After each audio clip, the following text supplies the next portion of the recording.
Amigas e amigos, o que está por trás dessa celeuma criada pela, entre aspas, greve dos caminhoneiros? A mídia acionou toda a sua rataria pretoriana para manipular as informações, como é de praxe, para atacar o sentido da existência da Petrobras, sobretudo atacar a política que foi adotada nos governos progressistas e democráticos dos ex-presidentes Luiz Inácio Lula da Silva e Dilma Rousseff para enfrentar a crise internacional que estourou aí em 2007, 2008, uma política para proteger a economia brasileira dos efeitos desta crise, que é uma crise gigantesca, profunda, sem perspectiva de saída. Essa política vigorou com muita eficiência nesse sentido. Proteger o emprego, proteger, enfim, aqui os consumidores aí, que a essência do golpe está aí. É por aí que a gente pode puxar o fio da meada do golpe. Tem aqui um potencial gigantesco de desenvolvimento do país, de riqueza a ser explorada, que é essa história do pré-sal, que a Petrobras, repito, não descobriu por acaso, descobriu porque ela foi reconstruída pelo governo do ex-presidente Lula. Uma história que eu já contei aqui algumas vezes, e os ataques da rataria pretoriana midiática vai exatamente nesse sentido. A mídia, os jornalões hoje estão repletos de colunistas, palpiteiros, economistas, não sei mais o que, falando exatamente isso. A coluna da Miriam Leitão, por exemplo, no jornal O Globo, é muito ilustrativa nesse sentido, que ela vai ouvir um tal de um professor de economia da PUC do Rio de Janeiro, Márcio Garcia, que ele vai atacando essa questão que ele chama de populismo, é isso aí, Eles fazem essa tradução esses epítetos que eles inventam. Populismo não tem esse sentido que ele está falando aqui. Aí diz que na história da América Latina tem o populismo, não sei o que, peronismo, agora nesse ciclo mais recente aí de enfrentamento aos efeitos do projeto neoliberal, da desgraceira que o projeto neoliberal provocou aqui na América Latina. Tudo isso é populismo. Uma democracia em que o povo participa efetivamente, que o povo pode, enfim, ser inserido na dinâmica política, social e econômica, isso é populismo. Vejam, portanto, que por trás de tudo isso está a questão ideológica.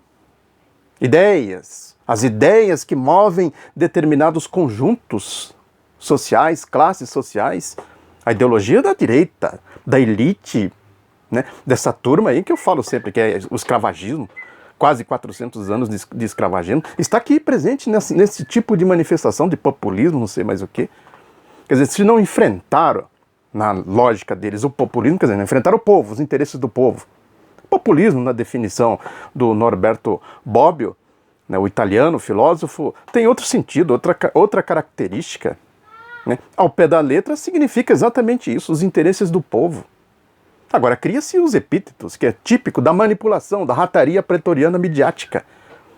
Isso vem, tem uma escola aqui no Brasil nesse sentido, os entreguistas. Tem aí no movimento dos caminhoneiros, aí é que está a questão, ver as coisas que estão por trás das coisas. A essência da reivindicação ninguém pode contestar, o mérito. Não faz sentido ter a Petrobras com esta política de preços aí do Pedro Parente, dos neoliberais da direita, fazer caixas, metas financeiras, prejuízos, rombos, não sei mais o que a Petrobras começou a dar prejuízo. Eles fazem uma contabilidade simples, tosca, obtusa, está entrando mais dinheiro do que saindo e tal, a partir do momento que tem um déficit, e isso passa a ser contabilizado como prejuízo. Não conta os investimentos que foram feitos, a necessidade de se adotar uma política para enfrentar os efeitos da crise, que isso inclusive deu dinâmica para a Petrobras. Comentei aqui a nota da Associação dos Engenheiros da Petrobras no vídeo passado. Tem todo um sentido, uma lógica aí, não é essa simplificação que eles fazem, isso aí é a rataria pretoriana midiática. A essência do golpe, portanto, está aí. Isso que eu comentei também no vídeo passado, não foi à toa que a Operação Lava Jato começou num posto de gasolina. Isso tem um simbolismo marqueteiro, midiático. Depois Petrobras, PT, corrupção, a velha ladainha da corrupção.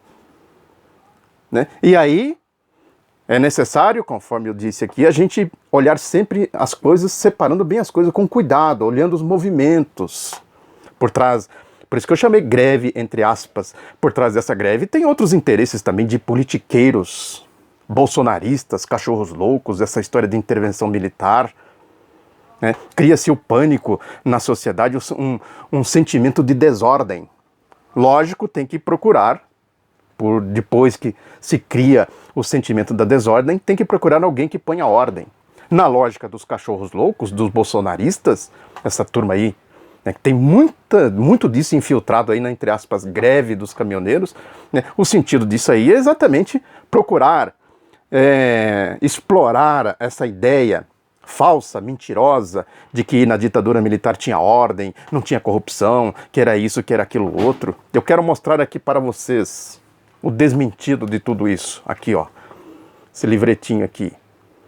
Né, o ABC do entreguismo no Brasil. Esse livretinho aqui é de 1981, produzido, é um conjunto aqui de análises de especialistas que analisaram o que foi o regime militar, corrupção desbragada.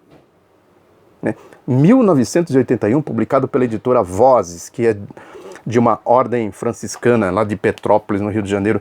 Eu vou ler aqui um pequeno texto que tem na contracapa desse livreto para vocês terem uma ideia das coisas, que diz aqui que é um dossiê completo para você ler e guardar. Foi o que eu fiz. 1981. Guardei porque serve muito para isso que nós estamos vivendo hoje, que diz aqui: neste levantamento especial você conhecerá as origens da política entreguista em nossa história e como ela foi intensificada depois do golpe de 1964. Veja de que forma os trusts controlam os diversos setores de nossa indústria, de que maneira especulam no mercado financeiro e enchem o bolso de dinheiro sem nada produzir, de que forma burlam a legislação sobre o controle do capital estrangeiro, que parece ter sido feita exatamente para ser burlada e para nada controlar. Conheça o escrete do entreguismo, formado pelos brasileiros que ultimamente se dedicam com mais ardor aos grandes monopólios internacionais, não sem evidentemente deixarem de receber pelos seus préstimos. Corrupção. Informe-se sobre o que o governo já entregou e sobre os mais recentes planos para novas entregas, pois num país como o nosso sempre se descobrem novos e excelentes negócios para serem entregues aos trusts. Ele parece que anteviu aqui o pré-sal, né? Em nome da salvação da economia. Olha aí de novo a questão nossa aqui, salvação da economia, né? Para salvar a Petrobras temos que fazer isso aí, né? Em nome da salvação da economia, do nacionalismo sadio. Olha aí o nacionalismo sadio, os bolsonaristas, essa turma da intervenção militar, sinônimo do mais deslavado entreguismo. Um documento para você ler e guardar depois de ficar estarrecido e indignado. É exatamente isso. Vou até mostrar aqui de novo. É para ficar indignado. Eu acabei de fazer aí um novo percurso pelo regime militar, num trabalho que eu estou fazendo. Né? A gente constata uma coisa desavergonhada. A corrupção era desavergonhada. Talvez só tenha sido superada pelo projeto neoliberal do Fernando Henrique Cardoso. Por isso que eu chamo aqui de latrocidas. Eles matavam para roubar. O roubo era descarado. Aí vem essa história, o general tal morreu pobre, não sei o quê. Não é essa que é a questão. Não é questão de morreu rico ou morreu pobre. A questão é que eles adotaram uma lógica da corrupção. Esse negócio, por exemplo, de que tinha lei, que tinha ordem, a ordem era deles, a ordem da roubalheira. Esta era a ordem. Quem se levantava contra a roubalheira ia para o doicode. Ser torturado, assassinado. Esta era a ordem das quadrilhas que eles organizaram para conduzir o regime de facções criminosas. Isso que eu falei aqui, né? A marginália, a escumalha da sociedade foi organizada naquele regime. E também não é verdade que houve desenvolvimento. Houve ali o chamado milagre econômico. Né? Isso aparece em estatísticas do próprio governo.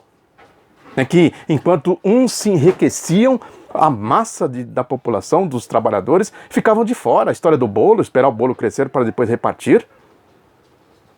A participação dos trabalhadores, da renda dos trabalhadores no PIB diminuiu de maneira fantástica no tal do milagre econômico.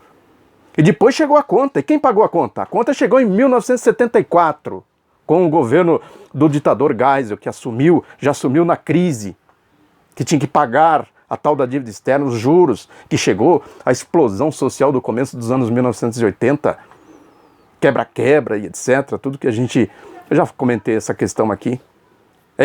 Intervenção militar, hoje, nessa circunstância, seria isso aí. A memória que precisa ser resgatada e mostrada para o povo é isso aqui, ó, a memória disso aqui. Eles não acabaram com corrupção nenhuma, que eles diziam que ia acabar. Né? Não promoveram desenvolvimento nenhum, que eles disseram que deram um golpe para salvar o país, que estava sendo entregue, ia ser entregue para o comunismo internacional, o petismo da época. Né? Salvar da corrupção, não sei mais o que. É o mesmo discurso, a mesma ladainha. Por que isso acontece? Por isso que eu falei aqui, o fio da história, os veios históricos.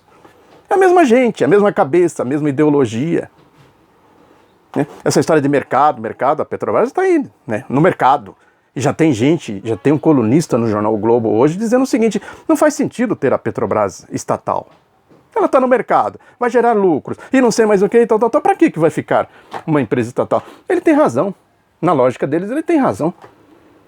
E no fundo, o que eles querem é exatamente isso, criar as condições para privatizar a Petrobras. Como tentaram fazer na ditadura militar, tentaram fazer no regime neoliberal. Estão destruindo a Petrobras, claro que estão destruindo. E vem com essa história de populismo, né, e a culpa... Hoje tem um marco aí, 2014, né, o que se praticou, inclusive essa história dos caminhões, é que o governo deu incentivos para a compra de caminhões. Tem um colunista na Folha que diz que com isso encheu-se as estradas de caminhões. Veja, o negócio então não é comprar caminhão, não é desenvolver o país, não é produzir emprego, não é gerar emprego, não é, enfim, dinamizar a economia. O negócio é arrochar tudo, nada de caminhão na estrada, nada de povo comprando, nada de povo trabalhando. Né? É dinheiro circulando, a Petrobras dando lucros, atingindo as metas financeiras. Sentido ideológico, é isso, né? A ideologia dessa gente que se traduz em ações políticas e que, por sua vez, consequentemente, traduz interesses econômicos. Isso que a frase famosa do Lenin, que eu sempre falo aqui, a política é a expressão concentrada da economia. A política dessa gente é da economia dessa gente, né, do dinheiro, da ideologia dessa gente. Portanto, a celeuma toda, o sentido para a gente entender é exatamente esse aí, ideológico, a tradução da ideologia em ação política e, consequentemente, em ações econômicas, interesses econômicos. O mercado funciona assim, o mercado deles. O mercado do povo é outra coisa. O mercado do povo é ir trabalhar, receber o salário, ir no mercado, fazer as compras. Isso é o mercado do povo. Ele vende a sua força de trabalho, produz riquezas, consequentemente, ele quer o retorno disso, ele quer gasolina a um preço, né, compatível com a realidade nacional, não esses preços exorbitantes aí, né, dos neoliberais da direita. É isso que eu falo, né? Quem gera riqueza, quem paga e quem recebe. Né? O povo está pagando essa gasolina e esse dinheiro vai para onde?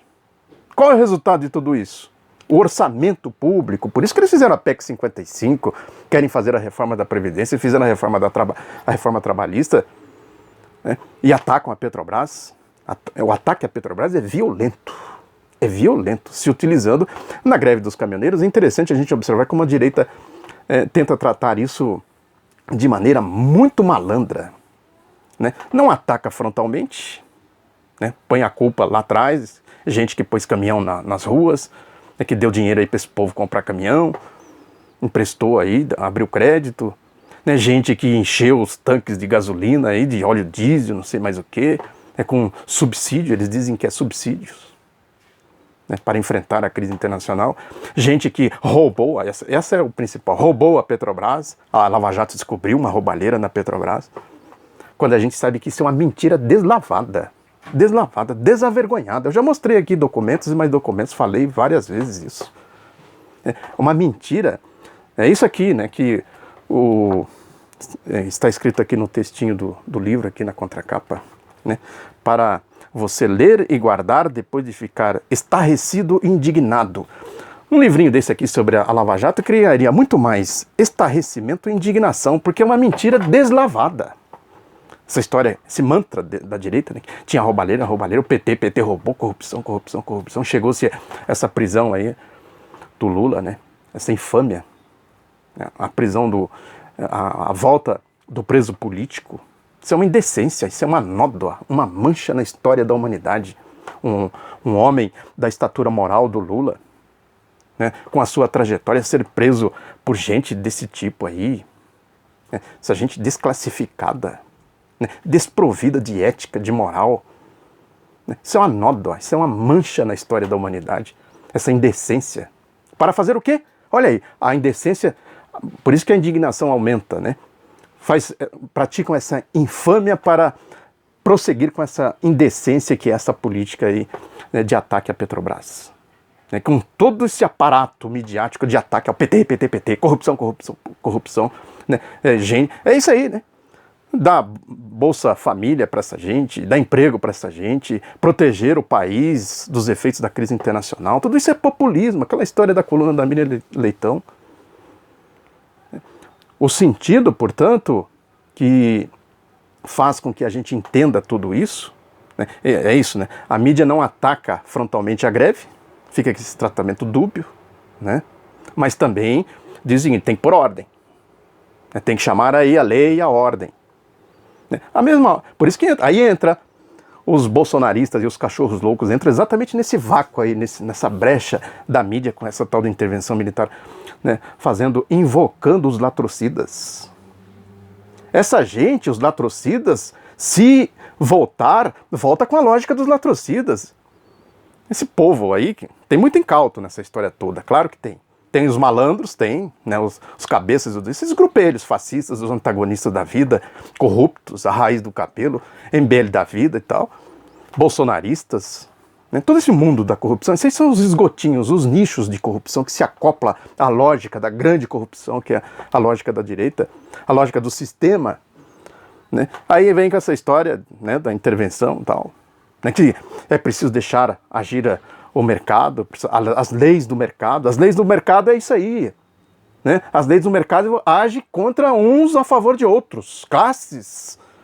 O mercado do povo não é o mercado dessa gente aí. Essa história da mão invisível do Adam Smith, ela existe, claro que ela existe. O Adam Smith só descobriu isso, né? Agora tem um cérebro que comanda a mão. Esse cérebro que comanda a mão invisível do mercado está onde? A oligarquia de Wall Street.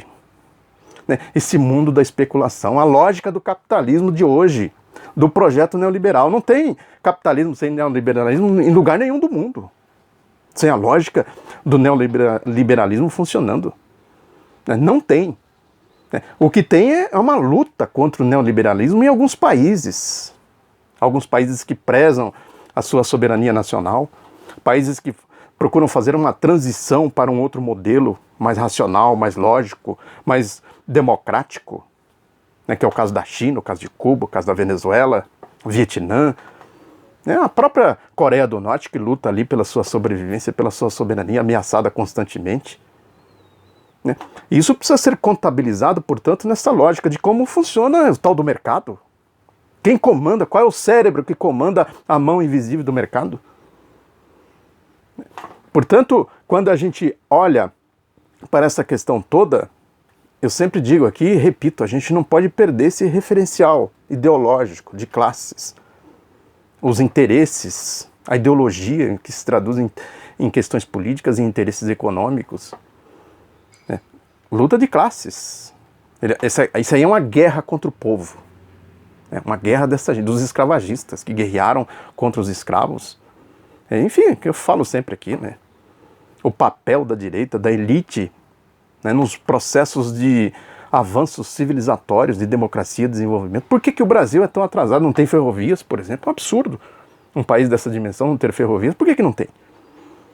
E por que tem rodovias? Falei aqui do Juscelino Kubitschek, a urgência que ele tinha de promover a integração, o desenvolvimento, ele lançou mão do que ele tinha aí, que é o complexo da indústria automobilística, porque o Brasil antes não tinha construído as suas ferrovias. O Getúlio até tentou, né, unificou as bitolas, juntou todos o que havia de ferrovias, né, promoveu, enfim, um certo desenvolvimento do setor, mas muito incipiente.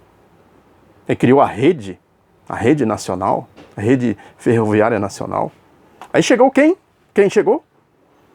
projeto neoliberal, destruiu tudo, fragmentou tudo, privatizou tudo, destruiu a Ferrovia Norte-Sul, que tentou se construir aí, que o ex-presidente Lula retomou o projeto, que é uma coisa fantástica isso. Cadê a Ferrovia Norte-Sul? O que fizeram com isso? Os neoliberais, os golpistas. É isso, né? O negócio deles é dinheiro, dinheiro, dinheiro. Não quer saber de Petrobras, de povo comprando, pondo gasolina, comprando as coisas, trabalhando, estudando, entrando na universidade. Nada disso. Povo é escravo, fique aí na sua. E a gente mandou prender o seu líder. É assim. O sentido deste modelo, o sentido de tudo isso que nós estamos vendo, o sentido dessa celeuma criada em torno da greve, entre aspas, dos caminhoneiros, é exatamente esse aí. Não é pouca coisa. Não é pouca coisa, é uma coisa de dimensão gigantesca, com raízes nas questões fundamentais da sociedade brasileira, do país, dos interesses do povo brasileiro. Mexe em tudo isso. Né? Por isso que cria essa celeuma, eles tentam capturar a subjetividade de tudo isso. Não cair nas mãos do povo, das organizações do povo, dos movimentos populares, do movimento sindical, dos partidos do povo, progressistas, democráticos, os partidos de esquerda. Eles capturam tudo isso, manipulam. Por isso que tem programa, reportagem especial no programa fantástico da Rede Globo, colunistas e mais colunistas, a rataria pretoriana trabalhando nisso diuturnamente. Mais ou menos como eles fizeram com o assassinato da vereadora Marielle Franco no Rio de Janeiro. Capturam a subjetividade, monopolizam, manipulam, distorcem, exatamente para que o povo não tenha consciência da realidade, do que aconteceu de fato. Qual foi a mão que acionou todo esse mecanismo? Qual o cérebro que aciona agora a tal da mão invisível do mercado nesse processo agora envolvendo a Petrobras? É isso. Muito obrigado pela atenção. Divulgue o Outro Lado da Notícia. Um abraço e até a próxima.